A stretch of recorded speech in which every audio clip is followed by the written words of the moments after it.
Ratnagiri पालीमार्गावरील Hatkhamba tap परिसरात रविवारी दिनांक 28 सप्टेंबर दुपारच्या सुमारास झालेल्या भीषण अपघातात एका कारने अचानक पेट घेतला।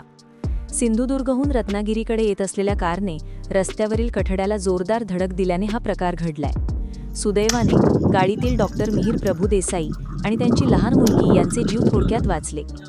डॉक्टर मिहीर मुरलीधर प्रभुदेसाई वय 39 सिंधुदुर्ग हे स्वतःच्या MH07Q 8032 कारने रत्नागिरीकडे येत होते। हातखंबा पाली परिसरात सुरू असलेल्या रस्त्याच्या कामामुळे मार्गात बदल करण्यात आला होता, मात्र चालकाला मार्गफलक नीट न दिसल्याने भरधाव गाडी थेट समोरील दगडी कठड्यावर आदळली। धडकेचा जोर इतका प्रचंड होता की कार रस्त्यावर उलटली आणि काही क्षणातच गाडीने पेट घेतला।